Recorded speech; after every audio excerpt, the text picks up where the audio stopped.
Arrestado en medio de la noche, Jesús fue llevado ante Anás y Caifás. Testigos falsos, un juicio injusto, flagelación brutal con látigos de metal, su piel desgarrada, su cuerpo al borde de la muerte, y todo por la traición de estos dos sumos sacerdotes. Pero, ¿realmente escaparon al juicio divino? Lo que sucedió con ellos tras la crucifixión de Cristo es un misterio que pocos conocen, y lo que estás a punto de descubrir podría cambiar tu visión de la justicia divina para siempre. Quédate hasta el final y descúbrelo. Jerusalén, una ciudad atrapada entre la fe y el dominio romano. En el centro de todo, el Templo de Jerusalén, el lugar más sagrado para los judíos y la fuente de poder de Anás y Caifás.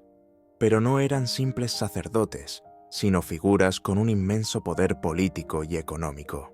Controlaban el templo, los impuestos y los sacrificios.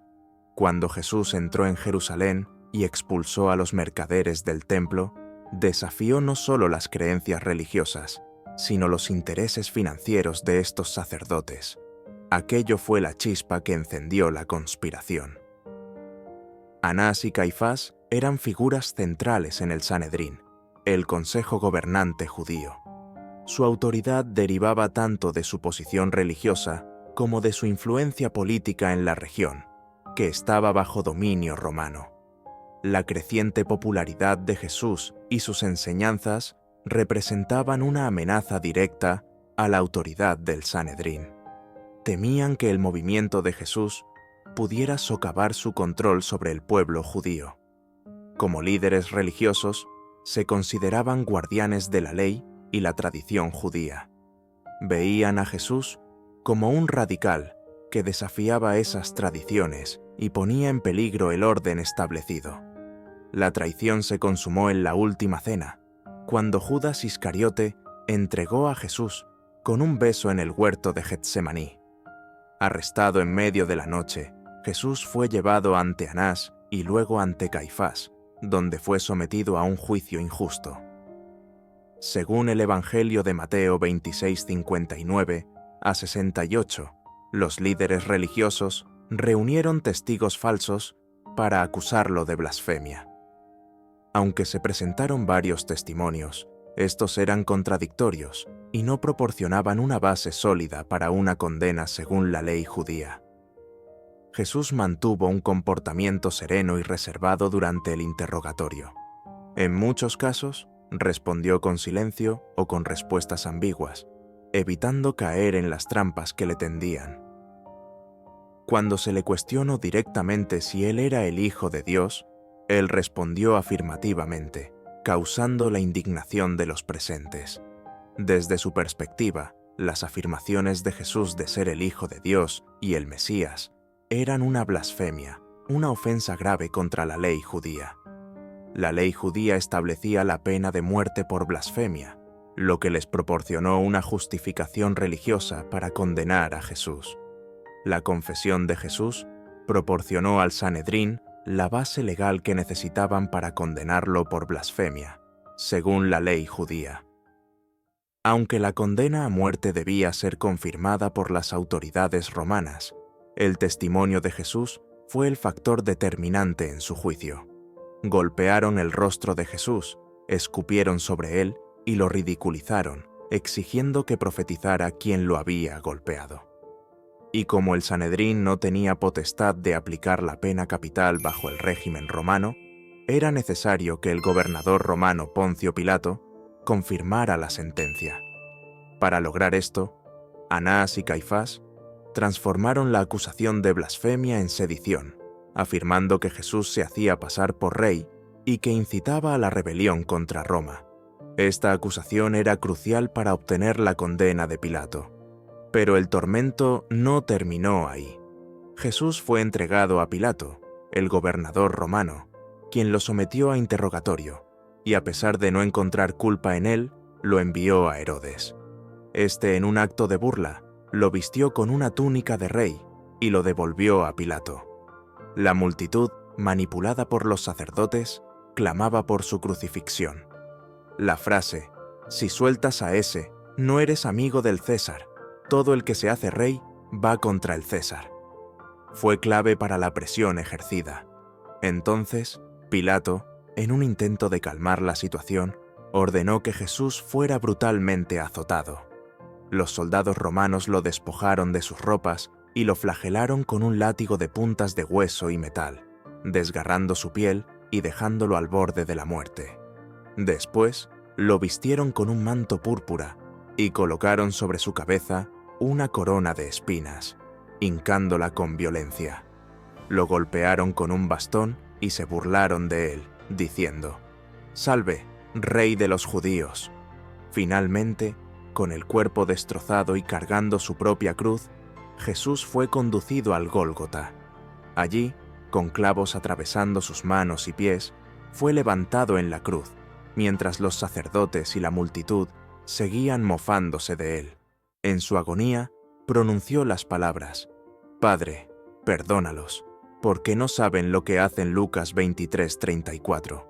Al expirar, un gran terremoto sacudió la tierra. El velo del templo se rasgó en dos y el cielo se oscureció. No te vayas para que veas cómo la justicia divina tiene su propio juicio. Los evangelios del Nuevo Testamento presentan a Anás y Caifás como los principales antagonistas de Jesús, responsables de su arresto, juicio y condena. La visión bíblica los considera responsables de la muerte de Jesús. Desde una perspectiva judía, Anás y Caifás actuaron en defensa de la ley y la tradición judía, que consideraban amenazadas por las enseñanzas de Jesús.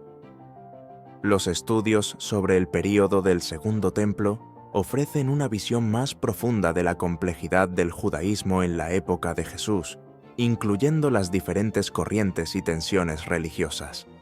Los escritos apócrifos y relatos de la tradición judía indican que Anás sufrió un destino terrible. Según ciertos registros, tras la destrucción del templo en el año 70 d.C., su dinastía sacerdotal cayó en desgracia. El Talmud babilónico menciona que sus descendientes fueron vistos como corruptos y malditos. Anás, quien había sido una de las figuras más poderosas del judaísmo, pasó sus últimos años sumido en la angustia y el rechazo. Su linaje, que había dominado el sacerdocio por décadas, se convirtió en objeto de desprecio entre el pueblo judío. Algunos relatos indican que, atormentado por la culpa y la vergüenza, perdió la cordura y terminó su vida golpeándose contra las paredes de su propia casa, incapaz de soportar el peso de su traición al Mesías. Según los escritos de la época, muchos vieron en su destino un juicio divino. Su familia fue perseguida y despojada de su influencia. Se dice que sus últimos días fueron marcados por la paranoia, con pesadillas recurrentes en las que veía a Jesús mirándolo con compasión desde la cruz. Se dice que murmuraba en la oscuridad: «Nos equivocamos, repitiendo esas palabras hasta su último aliento. Este relato proviene de relatos tradicionales y apócrifos sobre su destino tras la destrucción del templo. No hay una fuente histórica oficial que lo confirme. Por otro lado, en la sección Yeshua capítulo 48, versos 27 al 36, del libro The Son of God, de Archie D. Wood, Gnostio, se hace mención que Anás fue ahorcado con una cuerda fuerte por órdenes de Caifás, su yerno. Su caída simbolizó el final de una era de corrupción en el templo. La destrucción de Jerusalén y la desaparición del sacerdocio saduceo marcaron la venganza del destino contra quienes habían condenado injustamente a Jesús. Su nombre quedó grabado en la historia no como un gran sumo sacerdote, sino como un hombre consumido por el remordimiento y el castigo divino. Caifás continuó persiguiendo a los seguidores de Jesús incluso después de la resurrección. Fue él quien, con furia desmedida, ordenó el arresto de Pedro y Juan, tratando de silenciar el mensaje del Mesías resucitado.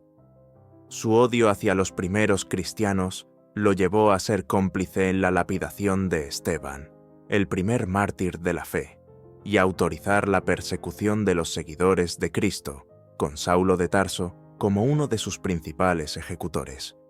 Pero su fin también fue trágico. En el año 36 después de Cristo, según fuentes históricas, Caifás fue destituido del cargo de sumo sacerdote por el gobernador romano Lucio Vitelio. Sin el respaldo de los romanos, su poder se desmoronó y su influencia se diluyó. De líder supremo de la religión judía, pasó a ser un hombre caído en desgracia, despreciado por quienes antes le rendían pleitesía. Lo peor llegó en el año 70 después de Cristo, cuando Jerusalén fue sitiada y destruida por el general Tito. Flavio Josefo, el historiador judío, describe cómo los sacerdotes intentaron defender el templo con desesperación, aferrándose a un poder que ya no existía. La escena era apocalíptica. Las llamas devoraban el santuario, los gritos de horror resonaban entre los muros de la ciudad sagrada, y la sangre corría por las calles como un río de juicio divino. Caifás, quien una vez condenó a Jesús con arrogancia, terminó atrapado en el caos y el fuego de la destrucción de Jerusalén. Algunas fuentes sostienen que intentó escapar disfrazado, pero fue reconocido y ejecutado por los romanos. Otros relatos sugieren que, en un acto de desesperación, se quitó la vida al ver su mundo derrumbarse. Lo que es seguro es que su final fue amargo y desolador, como si el destino mismo se encargara de hacer justicia. Así, el hombre que había decidido la muerte de Cristo encontró su propio juicio en el fuego y la espada, cumpliéndose la profecía de Jesús sobre la ruina del templo. Mateo 24:2. El descubrimiento de la tumba de Caifás en Jerusalén en 1990 proporciona evidencia arqueológica de su existencia histórica. El osario encontrado en la tumba confirma su nombre y su estatus como sumo sacerdote. El destino de Anás y Caifás parece demostrar que la justicia divina siempre llega. Estos sacerdotes que creyeron poder manipular los hilos del destino terminaron cayendo en su propia trampa. Jesús, en la cruz, pronunció las palabras que aún resuenan en nuestros corazones. Padre, perdónalos, porque no saben lo que hacen. Lucas 23:34.